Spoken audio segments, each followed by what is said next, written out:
하나님의 은혜가 여러분들 가운데 함께 하시기를 주님의 이름으로 축원합니다. 여러분 에스겔서를 읽다 보면 에스겔서가 이거 무슨 얘기를 하는 건가 그렇게 느껴질 때가 있어요. 근데 여러분 어제 읽었던 5장의 내용은 예루살렘 멸망에 대한 이야기를 했습니다. 예루살렘이 에워싸여서 공격을 당하고 거기에 있는 사람들이 죽임을 당할 것이다. 그런 심판을 이야기하고 있다면 오늘 본문의 말씀은 산을 향하여 내리는 하나님의 심판입니다. 산이 무슨 죄가 있어서 산에 하나님의 심판이 임할까요? 물론 외형적인 산의 심판을 내리는 건 아니죠. 그 산에 모인 사람들. 근데 그 사람들이 어떤 사람들입니까? 우상 숭배에 빠졌던 사람들. 이스라엘 백성들이 가나안 땅에 들어가기 전에 하나님께서는 모세를 통해서 가나안 땅에 들어가면 그 땅에 사는 모든 생명들을 전부 다 진멸하라고 말씀하십니다. 왜냐하면 그들을 남겨두면 그들의 문화, 그들이 우상 숭배하고 그들의 악한 습관들, 문화들 또는 어떤 관습들 이런 것들에 미혹되어서 너희가 죄 가운데 빠지게 될 거다.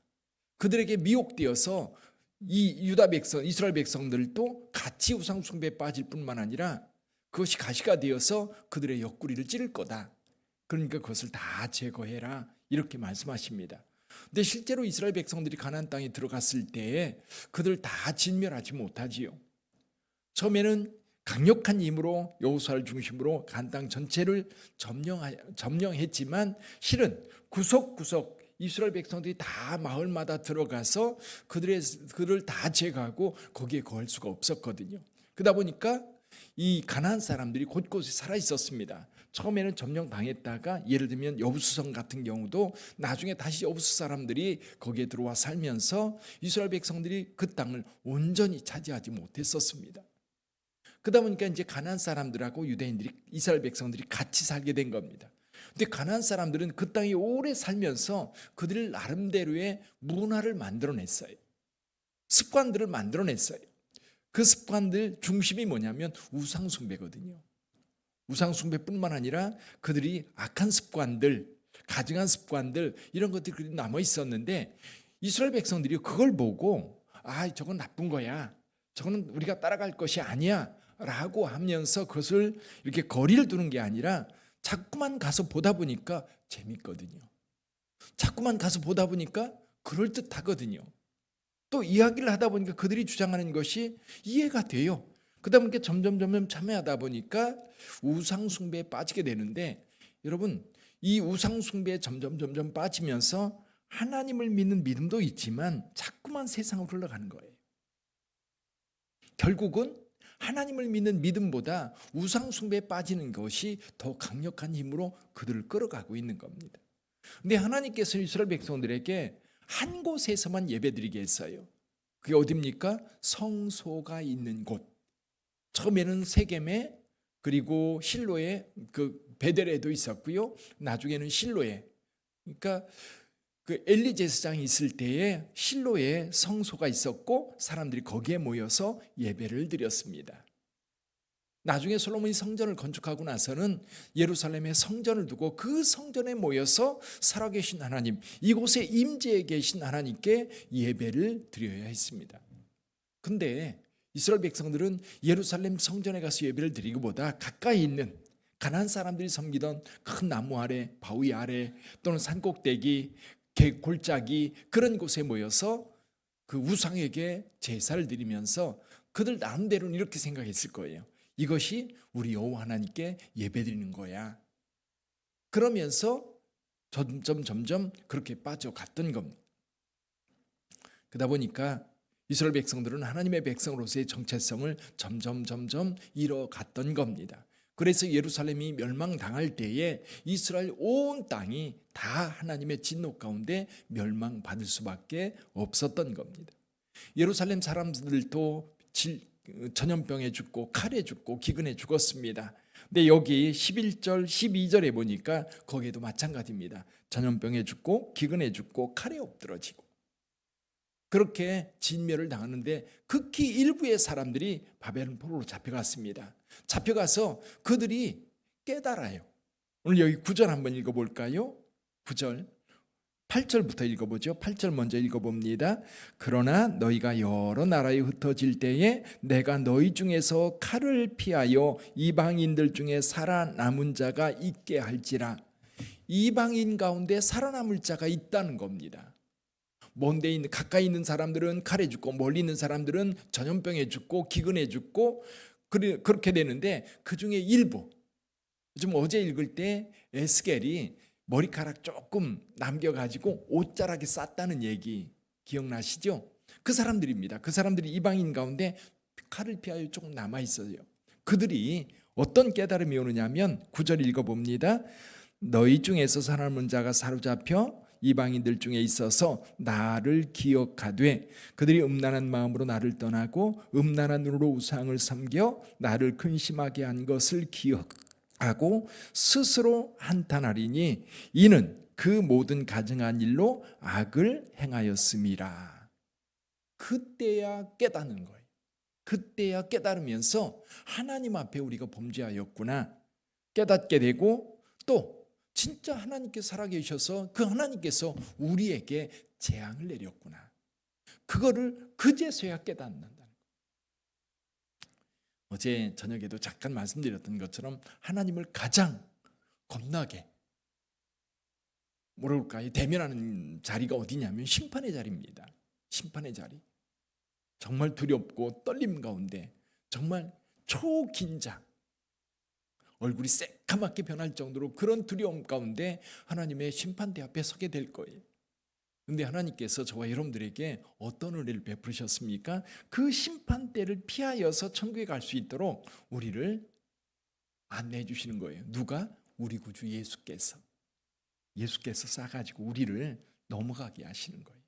이스라엘 백성들은 유월절을 경험하지요. 유월절, 죽음의 사자가 애굽에 내려와서 각 집에 들어가서 다 장자를 죽일 때에 그 피가, 양의 피를 문설주에 문인방에 발라놓았는데 그 피를 보고 넘어갑니다. 여러분, 우리가 주님 앞에 마지막 심판대 앞에 설 때도 마찬가지예요. 우리 구주 예수 그리스도의 보혈의 피가 우리를 덮어주는 거예요. 우리 죄가 없어서가 아니에요. 우리 죄가 있는데 예수 그리스도의 보혈의 피가 우리를 덮어주기 때문에 넘어가는 거예요.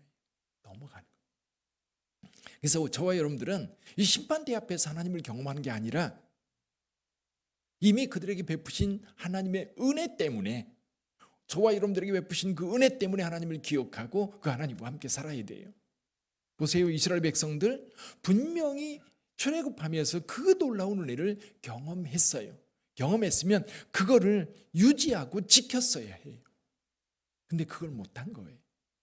이스라엘 백성들이 그 은혜를 지키지 못하고 우상숭배에 빠지고, 그 은혜를 지키지 못하고 악을 행하고, 그 은혜를 지키지 못하고 불의를 행할 때에 결국 하나님의 진노를 받을 수밖에 없었다. 그렇다면 오늘 우리는 이 말씀을 읽으면서 우리가 기억해야 될 게 뭡니까? 두 가지를 오늘 아침에 기억했으면 좋겠어요. 하나는 뭐냐면 세상 문화에 빠지지 마세요. 우리 문화를 지켜가야 돼요. 성탄절, 여러분, 세상에 성탄절이면 세상은 어떻게 합니까? 징글벨 하면서, 지금은 그 레코드 가게 같은 게 그런 게 별로 없어서 그런 음악이 거리에 잘 들리지는 않는데요. 반짝반짝거리는 모든 것들이 가장 화려한 곳이 어디예요? 백화점. 그죠? 여러분, 거리마다 화려합니다. 그런데 그들 가운데 누가 없어요? 정말 중심이신 예수 그리스도가 없는 거예요. 예수 그리스도 없는, 그들만의 즐거움을 찾아가는, 예수는 쏙 빼고 그들의 즐거움을 찾아가는 성탄절이 아니라 예수 중심, 정말 예수 오심을 즐거워하고 기뻐하는 그 성탄절, 우리가 그 문화를 지켜가야 합니다. 우리가 그 안에서 기쁨을 누릴 수 있어야 돼요. 그 은혜가 우리 가운데 있는 겁니다. 그럼 그 은혜를 우리가 누리면서 살아가야 돼요. 그래서 여러분, 세상 문화가 점점점 발달해 갈 때 여러분 자꾸만 우리 크리스찬들도 세상의 문화에 유혹이 되는 거예요. 자꾸만 유혹돼. 그래서 우리 문화를 만들어 가야 돼요. 그래서 사탄이 가장 먼저 이렇게 사로잡으려고 하는 게 뭐냐면 문화입니다. 습관. 그리고 그들만의 가지고 있는 어떤 가치관으로 행동으로 나타나는 것들이에요. 이게 사탄이 가장 크게 역사하는 겁니다. 그래서 반기독교적인 사람들이 여러분 기독교를 막 반대하기, 오늘날은 그렇게 반대하기가 쉽지 않잖아요. 그때에 그들이 반기독교적인 것을 만들어내는데 그게 뭐냐면 반문화입니다. 기독교에 반대되는 그런 문화들을 만들어서 기독교를 계속해서 위협하는 거예요. 그래서 오늘날도 문화운동하는 크리스찬들이 계속해서 기독교 문화를 만들어 가야 된다. 그래서 기독교 영화, 기독교 음악, CCM이라든지 이런 것들, 그래서 미국에서는 CCM 대회 같은 것들이 굉장히 크게 어떤 대회를 열어요. 우리나라에도 CCM이 그리스도를 찬양하고 우리 하나님을 찬송하는 그런 노래들이 오히려 세상 속에서 영향력을 미칠 수 있는 그런 문화를 만들어야 된다. 기독교 영화, 기독교 음악, 기독교 뮤지컬, 또 그것뿐만 아니라 패션이든 여러분 드라마라든 이런 요즘에 드라마를 이렇게 이제 시리즈로 있는 드라마들을 이렇게 재미있어서 가끔 이렇게 보다 보면 거기에 꼭 들어가는 것들이 있어요. 동성애라든지 이런 게 꼭 끼어들어서 그게 좋은 문화처럼, 그게 좋은 것처럼 그렇게 세상은 드러내고 있어요. 그런 걸 보면서 우리 정말 예수 중심의 문화가 만들어져 저들 가운데에도 여기에 구원이 있고 여기에 하나님께서 함께하는 사랑이 있다는 것을 보여줄 수 있어야 돼요. 저와 여러분들, 그래서 젊은이들이 거기에 쉽게 문화에 빠져들어가는 거예요. 쉽게. 우리는 계속해서 기도하면서 교회가 그런 문화들을 만들어갈 뿐만 아니라 누릴 수 있어야 됩니다. 또 한 가지는요, 여러분 하나님을 경험하는 거예요. 그래서 그 하나님을 경험하는 것을 지켜가는 겁니다. 이스라엘 백성들 하나님의 은혜를 얼마나 크게 경험했습니까? 유월절을 경험했고 광야를 경험했고 가나안 땅을 점령할 때 하나님의 놀라운 은혜를, 그리고 성전이 건축될 때 그들은 너무너무 감사하면서 하나님이 여기 계시다, 하나님이 우리와 함께 하신다 하면서 하나님을 노래했었습니다. 그런데 시간이 가면 갈수록 그 감동과 감격이 점점 사라지면서 오히려 하나님을 믿는 믿음보다는 우상에 빠져 있었어요. 결국 하나님의 진노를 살 수밖에 없었던 겁니다. 여러분 에스겔서를 계속 읽다 보면 계속해서 하는 말씀이 있어요.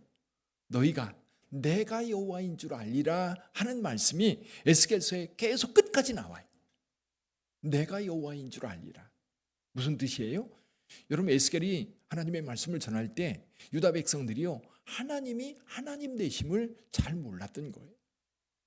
그러니까 죄를 범하고, 그러니까 악을 행하고, 그러니까 하나님의 말씀을 떠났던 겁니다. 그래서 이런 심판을 통해서 하나님을 혹독하게 경험하는 거예요. 혹독하게. 근데 저와 여러분들에게는 주님께서 은혜로 우리 가운데 오셨어요. 그런 심판으로 하나님을 경험하는 게 아니라 이미 우리에게 주어진 은혜로 하나님을 경험하면서 그 하나님 가까이에 살아가는 저와 여러분들이 되기를 주님의 이름으로 축원합니다. 그래서 여러분 오늘 하루를 살아갈 때도요, 하나님이 나와 어떻게 함께 하셨는지 감사하면서 그걸 다시 한번 확인하고, 그리고 내 삶의 어떤 변화들, 또 내 삶을 통해서 하나님께서 어떻게 역사하시는지, 그리고 세상 돌아가는 것도 한번 자세히 관찰해 보세요. 묵상해 보세요. 하나님은 분명 거기 살아계세요. 하나님은 분명 거기에 함께 하세요. 우리 하나님께서 저와 여러분들과 함께 하실 뿐만 아니라 우리를 통해서 또한 세상과 함께 하세요. 그래서 저와 여러분들이 그냥 하나님 어디 하나님 계신가가 아니라 나를 통해서 하나님이 어떻게 여기실까, 교회를 섬기는 것에도, 그리고 어떤 마음 상한 자들 위로하는 데도 내가 하나님의 손길이 되어서, 내가 하나님의 입이 되어서 그에게 다가가서 내가 하나님 대신 안아주고, 하나님 말씀 대신 내가 그를 위로해주고 또 채워주고, 그러면서 우리를 통해서 또 하나님의 은혜가 저와 여러분들 주변에 있는 사람들에게 퍼져나갈 수 있기를 바라요. 혹독한 심판으로 하나님을 경험하는 게 아니라, 또 우리가 세상을 살아가면서 어떤 사고나 질병이나 어떤 위험한 상황 속에서 하나님이 살아계시구나 그렇게 깨닫지 마시고, 정말 좋은 상황들, 은혜 주신 상황 속에서 하나님을 고백하고 하나님을 찬송하고 하나님이 나와 함께 하시다 선포하는 거예요. 그 은혜가 저와 여러분들에게 있기를 주님의 이름으로 축원합니다. 기도하겠습니다.